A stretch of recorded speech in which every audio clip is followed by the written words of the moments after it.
Hi, welcome to Nursing School Explained.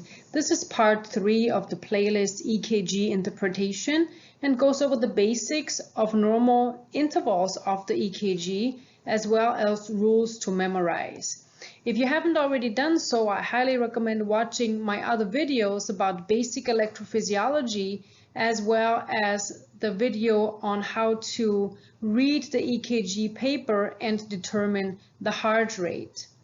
Here is a quick review of the EKG paper. So every bigger line up here represents 3 seconds, and so 2 of those will give us the 6-second strip that we usually get when we're looking at a telemetry strip. Each small box over here represents 0.2 seconds, which over on the right again is this box right here. And then each smaller box out of this 0.2 is 1/5, which gives us the 0.04 seconds. And these are very important to remember because then we'll know how to measure the different intervals that we'll be looking at over here. Next, we'll look at normal intervals and waveforms.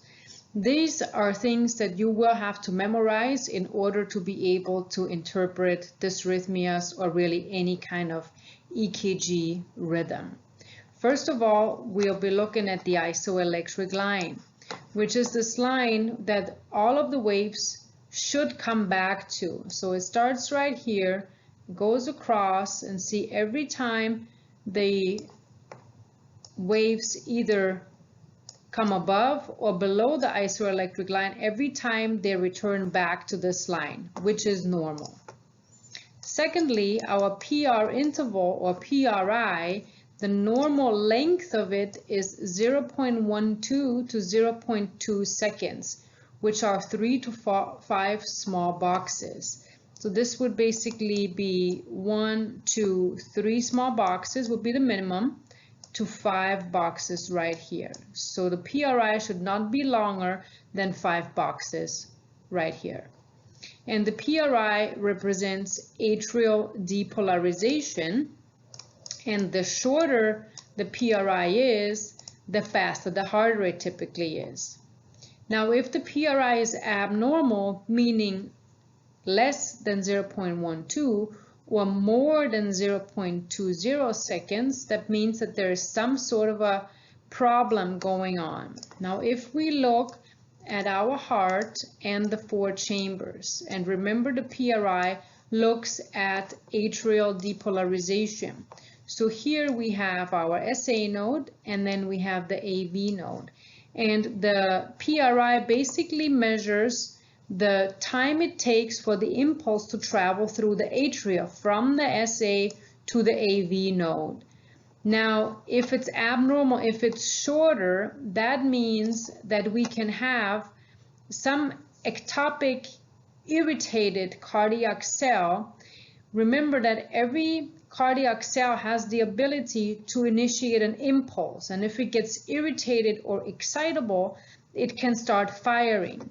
So now if we have an impulse that starts down here, an ectopy that starts down here, the time it takes for that to reach the AV node is going to be less than the 1.2 seconds. So that means there's an ectopic impulse or an irritated cardiac cell that is closer to the AV than the SA node. Now, if the impulse takes longer than the 0.20 seconds, again we have our 4 heart chambers here and our SA and AV node. So now if this impulse here is just slow, it's less than 0.2 seconds, that means that there is some point or some part of a conduction delay in the atria. So something happened to the conduction system here that is delaying this impulse to come through at the expected time of 0.12 to 0.20 seconds. Now the QRS complex is down here. There it is. and represents ventricular depolarization, and it's supposed to be less than 0.12 or less than 3 boxes. In this case, we can look at it 1, 2, 3 boxes. So in this case, it would be 0.08, which is normal because I know it's less than the 0.12. Going back here, looking at the PRI, we can count that. So we can count 1 box, 2 box, 2 boxes are right here, 3, 4, and 5 boxes, which I know is the 0.20, so that's normal. And the QRS complex represents ventricular depolarization, like I've already mentioned. And then again, if it is abnormal, meaning that it's now greater than the 0.2, that means that there's some sort of a stimulus coming from the Purkinje fibers, just firing all over the heart and taking longer than we would expect the ventricles to discharge. And that's when we'd get into ventricular dysrhythmias that can become dangerous. The next segment we'll look at is the ST segment, as I discussed on the previous slide. And we always have to look at the isoelectric line and the J point that we also saw on the previous picture.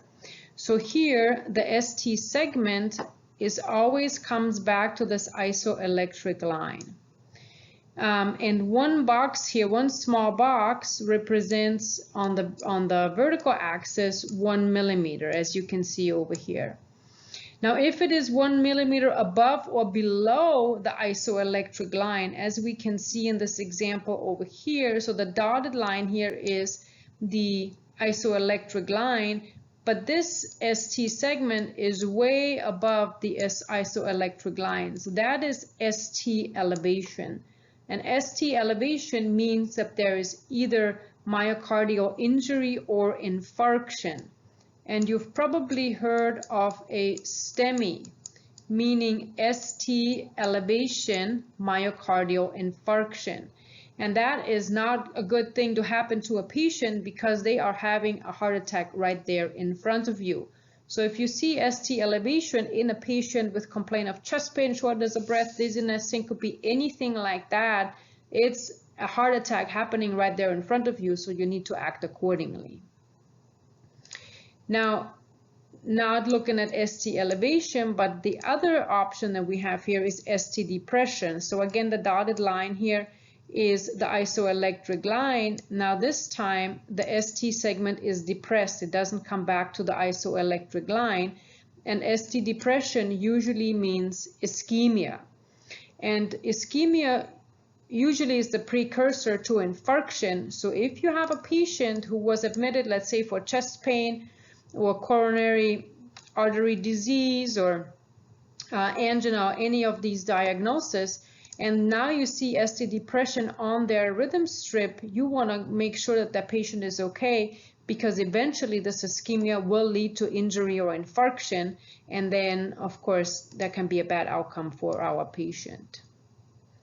Now next we'll look at the T wave. So the T wave usually goes into the same direction as the QRS complex. You can see this on the first example right here. So this is our T wave, and the QRS is upright, and in this case the T wave also goes horizontally up.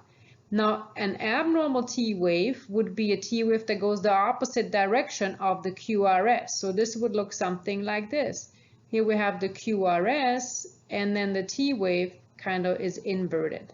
Looks like that. This would be our T wave. And that usually also means that there's ischemia going on. Now there can be a peaked and a tall Q wave, which would mean that it would be much higher than this one over here, for example. So this would be peaked and it would kind of look like this. And a peak T wave means ischemia. Means hyperkalemia. So that's what we a lot of times can see in patients who are on dialysis, who might have missed their treatment and now they are ill for some reason, and peak T waves, think hyperkalemia, danger. And then again, the QT interval represents the entire ventricular activity like we already discussed. So here are some rules, and this is very important. If you memorize these rules and apply them the same way each time you look at an EK rhythm strip, you will be just fine. You won't have too much trouble with these EKG strips. So very important over here. So the first rule is we want to assess at the heart rate. We want to look at the number of QRS complexes in a 6-second period, multiply that by 10 to get our 60-second or 1-minute heart rate. I explained that in the previous video about determination of heart rate. Then we want to look into the rhythm or regularity by measuring the P to P interval or R to R interval. And they typically both work the same, but the R wave is just a little bit easier to measure because it's higher in amplitude and therefore can be easier distinguished. And you can use calipers or just a simple piece of paper, and I explained that in the previous video about EKG paper and determination of heart rate. Now number 3 is the P wave. So remember, P wave represents atrial depolarization. Is the P wave upright? So does it go up in amplitude? Is there one P wave for every QRS complex? But if there's no P wave, that usually means that the impulse comes from the AV node. So if for some reason the SA node has had some injury or has got knocked out for some reason, the AV node takes over. And remember, the AV node's intrinsic heart rate is only about 40 to 60 beats per minute. So if we don't have a P wave, we know that the atria are not involved in this conduction. So that means that something else is going on here. And again, we'll look further into that when we look at the different dysrhythmias. And then number 4 is looking at the intervals we just discussed. PRI needs to be between 0.12 and 0.2 seconds, and the QRS needs to be less than 0.12 seconds. So next, we'll apply this. So remember, number 1, determination of the heart rate. We're going to look at the QRS complexes, 1, 2, 3, 4, 5, 6, 7. And this is a 6-second rhythm strip. We know this by looking at the taller lines here. 6 seconds. So 7 QRSs on a 6-second strip. We multiply that by 10. 7 by 10. Our heart rate is 70 beats per minute. Then we look at the rhythm or regularity, and you can again either do this by measuring the calipers or lining this piece of paper up here and marking the R to R interval, and then just moving that paper over and seeing if that still lines up. And again, I explained it in the previous video. Then we'll look at the P wave. So are the P waves upright, and is there one for every QRS? So let's look at this. So these P waves here, they are upright. They have a positive amplitude. They go up, all of them. We look at every single one of them on this rhythm strip. Great. And then secondly, is there one for every QRS? So here we have a P and the QRS, a P and the QRS, a P and the QRS, and so forth. So all these look nice and normal. So that means that yes, over here we are doing well. And then we're looking at the PRI and the QRS. And this can sometimes be a little bit daunting depending on where we look at the boxes.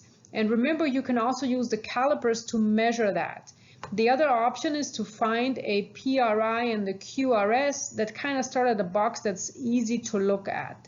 So in this case, let's find one. So this would be the last one here, I would say, is an easy one to look at, because you see the P wave starts right here at this thicker line. So now what I can do is I can measure these boxes, remember, from the beginning of the P to the beginning of the R wave. So now I look at the small boxes, 1, 2, 3, 4, 5 small boxes. So the PRI, 5 small boxes, is 0.20 seconds. So I know that that is normal. Perfect. And then lastly, I'll look at my QRS segment.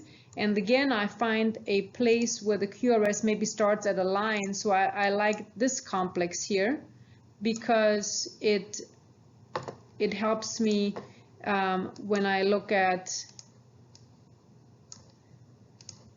the box. It starts right here. So this middle QRS complex, it starts right here. And then I look at the boxes. So this is like 1, 2, maybe like 2 boxes or 1.5 boxes, which would be about 0.8 seconds. I know it needs to be less than 0.12, and so this is normal. So my analysis of this rhythm strip by applying these 4 principles here is this is a normal sinus rhythm.